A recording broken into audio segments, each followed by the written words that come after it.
Musique. 5, 4, 3.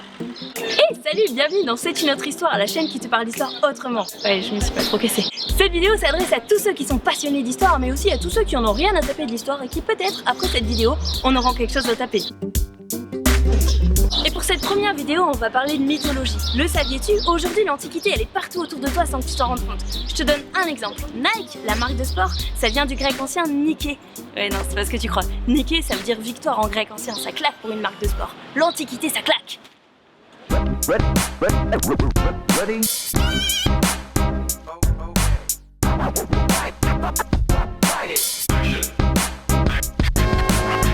Cette première vidéo est donc consacrée à ce que j'ai appelé le relooking mythologique. Rien à voir avec Christina, ça s'appelle relooking tout simplement parce qu'il y a un avant et un après de la mythologie. J'aurais pu appeler ça l'avant après la mythologie. Non, c'est moche. Dans cette série, chaque épisode sera donc consacré à une divinité gréco-romaine et on regardera qui elle était dans l'Antiquité, mais aussi ce qu'elle est devenue au fil de l'histoire, comment elle a été réutilisée, réappropriée, détournée parfois, cela jusqu'à nos jours. On se concentrera principalement sur le mythe parce que c'est probablement ce qu'il y a de plus accessible, mais sachez qu'une divinité n'existe pas qu'à travers sa mythologie, elle résulte d'un dialogue complexe entre le mythe, le culte et l'art. Si vous voulez en savoir plus sur le culte et l'art, je vous renvoie à la fin de la vidéo où je vous conseille quelques ouvrages. Enfin, s'il y a des historiens qui regardent cette vidéo, sachez qu'elle s'adresse à un large public et que donc elle restera générale et accessible. Sachez une chose, il peut exister autant de versions d'un mythe que d'auteurs pour la raconter, contrairement au monothéisme de notre société qui ont un livre de référence. Ce qui fait que parfois, Héphaïstos est le fils d'Héra et de Zeus et parfois que d'Héra. Ouais, elle a fait un enfant toute seule. Parthénogenèse!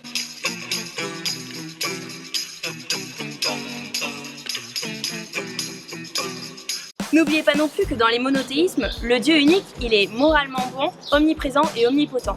Alors que les dieux des Grecs et des Romains, ils ont des pouvoirs limités, ils ressemblent aux hommes, ils souffrent comme des hommes, sauf qu'ils sont immortels.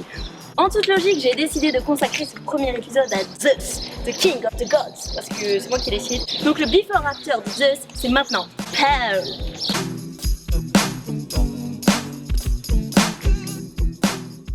Zeus, pour les Grecs, on considère généralement qu'il a pour équivalent le Jupiter des Romains. C'est le maître des dieux, c'est le maître de l'Olympe, là où vivent les dieux, c'est le maître de la foudre, le plus grand, le plus glorieux, le plus puissant. C'est un vrai self-made man. Alors, self-made man. Self-made man. C'est un vrai self-made man. À l'origine, il n'était pas du tout destiné à régner, il était destiné à croupir dans le ventre de son père. Ouais, je vais vous raconter. Zeus, c'est le fils de Cronos, un titan. C'est l'ancien roi des dieux qui avait lui-même renversé son propre père après lui avoir coupé les parties génitales parce qu'il fécondait en continu sa femme. Ah, je me suis assommée. Lorsque Cronos accède au pouvoir, il épouse une de ses sœurs Rhea et lui fait plein d'enfants. Sauf qu'il a appris qu'un de ses fils le détrônerait, donc pour pas que ça arrive, il avale tous ses enfants au fur et à mesure qu'il laisse. Évidemment, ça agace un petit peu Rhea, qui décide pour son dernier fils, Zeus, de mettre au point une ruse. Elle accouche en cachette et cache son bébé, et elle donne à Cronos une pierre emmaillotée. Cronos gobe le truc aussi sec. En grandissant, Zeus entreprend de libérer ses frères et sœurs qui sont prisonniers dans le ventre de Cronos, donc Poséidon, Hadès, Héra, Déméter et Hestia. Par le biais de Rhea, il donne à Cronos un vomitif. Une fois sortis du ventre de leur père, ses frères et sœurs se rangent immédiatement aux côtés de Zeus et il s'ensuit une guerre entre les dieux pour la souveraineté sur le monde. C'est Zeus qui finit par gagner et il se partage le monde avec ses frères. Poséidon prend la mer, Hadès le monde souterrain des morts et Zeus le reste. Tranquille. Il recrée donc un nouvel ordre cosmique stable et il va faire en sorte de bien le consolider. En effet, sa première épouse, c'est Métis. Métis, c'est la ruse, l'intelligence, l'anticipation sur ce qui va se passer. Or, elle est enceinte et Zeus est inquiet car on lui a prédit qu'elle mettrait au monde un fils plus fort que lui. C'est embêtant. Zeus décide d'avaler Métis, ouais, c'est un truc de famille, et du coup, c'est lui qui concentre en lui toute cette intelligence anticipatrice et plus rien ne peut le déjouer et lui arriver. Le déjouer, ça ne veut rien dire. L'enfant dans le ventre de Métis va quand même sortir, mais par la tête de Zeus. C'est Athéna. En tant que fille de Métis, elle aussi, elle est pleine de ruse et d'inventivité, mais elle est toute acquise à son père. Voilà donc installée la souveraineté de Zeus pour toujours, forever. Plus rien ne renversera l'ordre cosmique. Bon, il va lui rester une ou deux petites épines dans le pied, hein. Il y a les géants qui vont essayer de le renverser, mais sans succès.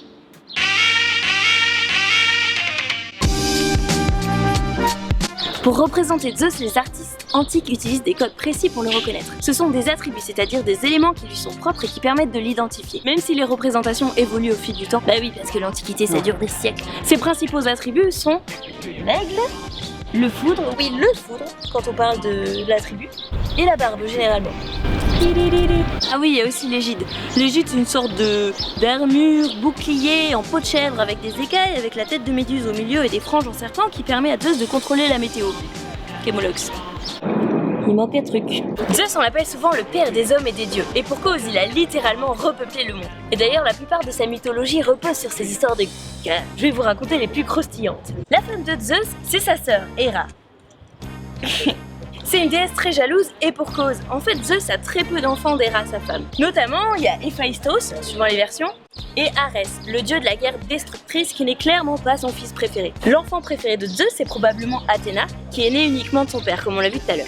Zeus a enfanté beaucoup d'autres dieux. En fait, il a enfanté tous les grands dieux olympiens sauf ses frères et sœurs. Les dieux olympiens, c'est ceux qui vivent sur l'Olympe, mais il y en a d'autres. Parmi les dieux qu'a enfanté Zeus, il y a Apollon, Artémis, Aphrodite, Dionysos et Hermès.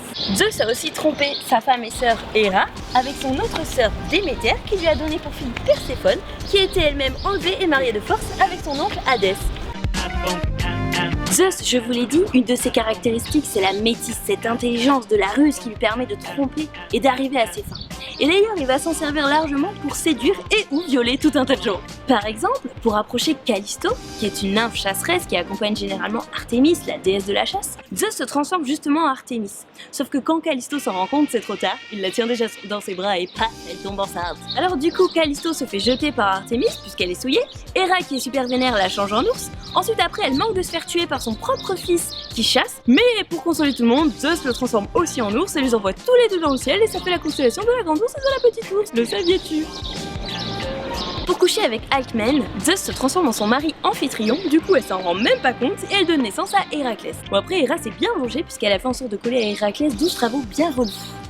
Et Zeus n'aime pas que les femmes puisque c'est pour séduire le beau Ganymède qui se transforme en aigle. Je te séduis. Mais le plus ouf pour moi, c'est l'histoire de Danaé. Au père de Danaé, on a prédit que Danaé mettrait au monde un fils qui le tuerait. Donc pour pas que sa fille faute, il l'enferme dans une tour. Et Zeus, qui est toujours très malin, réussit à la féconder en se changeant en pluie. Elle est fécondée par de la pluie. Mais bon, attention, de la pluie d'or. Hein. Mesdames, sortez couvertes. Et dans le style aussi, il y avait Yo, la prêtresse des rappeurs. Non, c'était une prêtresse des rats. C'était pourri. Ok, Zeus, pour la fréquenter, se changeait en nuage. En nuage. Voilà, et des histoires comme ça, il y en a encore beaucoup d'autres. Et toi aussi, si t'en connais, tu peux les mettre en commentaire. J'ai chaud. Voilà, ça c'était un aperçu très rapide de Zeus dans l'Antiquité. Mais après, bon, au Moyen-Âge, il n'y a pas grand-chose, mais la Renaissance, en revanche, est marquée par la redécouverte des anciens. Quand je parle des anciens, je parle pas de ta grand-mère, je parle des gens de l'Antiquité. Grosse blague. Les mythes sont remis au goût du jour, ce qui donne une nouvelle vie à la mythologie. Elle est très utilisée dans les arts notamment. Par exemple, le peintre italien Le Corrège a fait toute une série de tableaux représentant les amours de Zeus, dont en 1530, le tableau de Io avec son nuage. C'est un bisou. Je couche avec un nuage. Et ça continue au siècle suivant.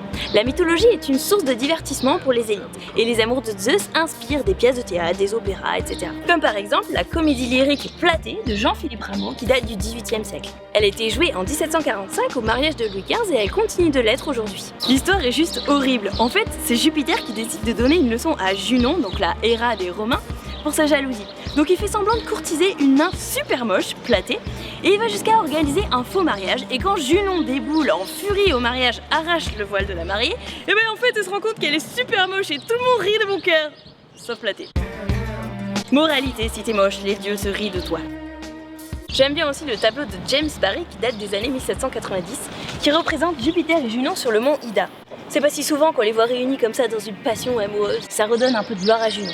Eh bien non, en fait c'est une ruse. Et oui, dans l'Iliade, cet épisode, c'est Héra qui occupe Zeus pendant que les autres dieux s'occupent de la guerre de Troie. On y a cru. On voit dans ce tableau que c'est très hot et j'aime bien la tension qu'il y a dans leur regard qui en dit long sur leur relation. C'était bizarre comme voix. Je t'aime. Je t'aime. Je t'aime. Je louche. La majesté de notre dieu ne manque pas d'être mise en avant, comme on le voit dans le tableau d'Ingres, Jupiter et Thétis peint en 1811. On y voit Thétis, la mère d'Achille, qui supplie Jupiter de donner l'avantage à son fils qui combat la guerre de Troie. Derrière, il y a Junon, qui a l'air un peu de s'emmerder, mais qui garde quand même un œil sur la scène. Parce qu'il faut dire que Thétis est encore une ancienne conquête de Zeus. Mais bon, cette fois, il y a renoncé parce qu'on lui a prédit qu'elle mettrait au monde un fils plus fort que son père. Hé hé, malin. J'aime bien la façon dont elle le supplie. Pitié. L'aigle, je vous l'ai dit, c'est l'animal de Zeus, et c'est devenu celui de Jupiter, comme il était le protecteur de Rome, c'est devenu le symbole de l'Empire romain, et par après, plein d'autres empires ont repris ce symbole, comme par exemple les empires napoléoniens, ou le Troisième Reich. Des mecs qui ont un peu tendance à s'étendre quoi, et plus si affinité. And now for something completely different.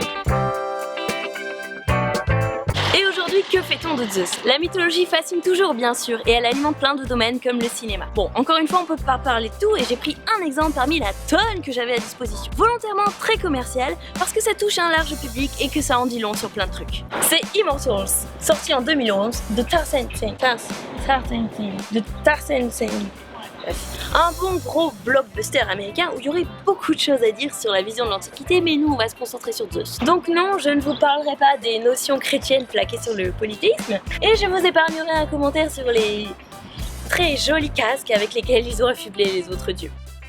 Poséidon a un poisson sur la tête. Le héros du film est Thésée, un valeureux guerrier parce qu'il a été entraîné par un vieillard qui n'est autre que Zeus déguisé. Les auteurs du film ont donc tenu compte de ce petit passe-temps de Zeus qui consiste à se transformer. Par contre, ce rôle rappelle plutôt la transformation d'Athéna dans l'Odyssée en mentor, un personnage qui aide Ulysse et son fils. Bon après c'est vrai, dans la mythologie, Zeus se transforme aussi en mendiant pour espionner le roi Lycaon par exemple. Ok. Non mais d'accord. Donc le Zeus de Immortals, bon déjà elle n'a pas de barbe, hein, mais elle a place une petite moustache. En même temps, vu le degré de pilosité des autres dieux, ça doit passer pour une sacrée barbe. Ensuite, il a un fouet, ce qui peut exister dans l'Antiquité, mais ne ressemble pas vraiment aux foudres qu'on a l'habitude de voir. Et il a un costume évidemment hyper stylisé, comme l'ensemble des décors du film, hein, pour coller à nos critères contemporains. Chacun ses critères. On note aussi qu'il tue son fils Arès, qui est son fils détesté dans la mythologie, et qu'il est très proche de sa fille Athéna, qui est sa fille adorée dans la mythologie. Donc globalement, et je vais prendre des pinces tellement énormes que c'est des sécateurs, en gros, très gros, vu de loin en louchant avec des lunettes de soleil, on a une image, globalement, fidèle au Zeus antique. Et là, tous les historiens tombent dans les pommes.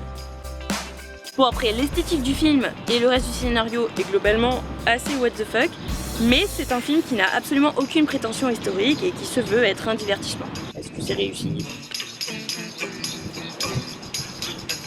Bon, nous on s'est concentré sur Zeus, mais si la mythologie au cinéma vous intéresse, je ne saurais que vous conseiller la vidéo du fossoyeur de film à ce sujet, où il donne son avis personnel sur les films de ce type.